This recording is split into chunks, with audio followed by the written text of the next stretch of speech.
Hello, in this lesson, I want you to use the properties of isosceles triangles and 30, 60, 90 triangles to find missing sides and angles of triangles. We'll start off here with an isosceles triangle. We know if we have a right triangle and it's isosceles, we know both legs are the same. So now what we're going to do is we're going to come up with an expression for the hypotenuse. So we're going to say c squared equals a squared plus b squared. Well, in this case, my hypotenuse is c. Both my legs are x. Well, combining like terms, c squared equals 2x squared. And then, to solve for c, we'll take the square root of both sides. The square root of x squared is x times the square root of 2. In other words, we have a rule here. You don't have to use Pythagorean theorem if you know it's a 45, 45, 90 triangle. We know the two legs are the same, and to find the hypotenuse, you take the leg times the square root of 2. Or, working backwards, if you know the hypotenuse, you divide by the square root of 2 to find each leg. So we can use that application on example 1 to find x. We know the leg is 9.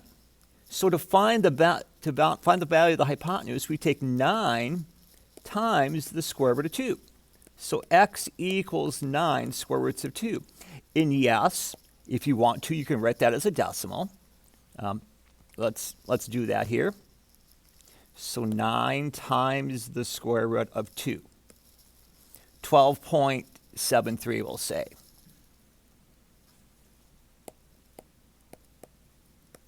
If they ask for the exact answer, I want you to write 9 square roots of 2.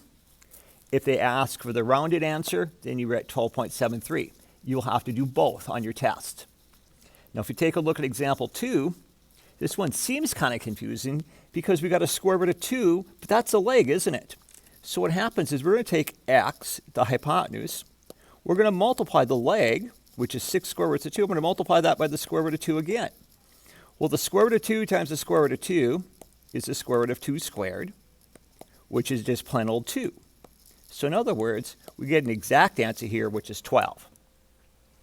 You don't have to do the decimal this time.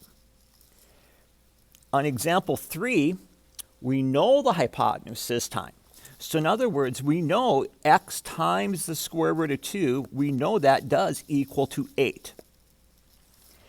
And so to solve for x, I'm going to divide both sides by the square root of 2.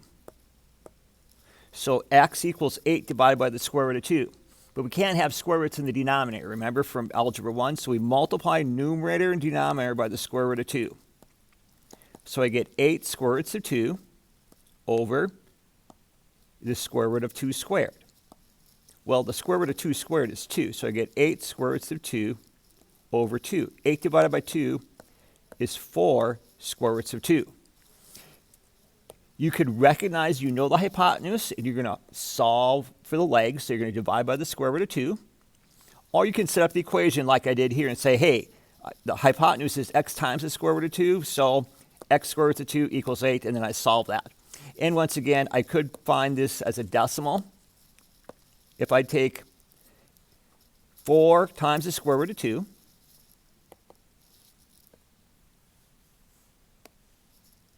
notice that's 5.66. However, if you're going to do the decimal, you don't have to rationalize that.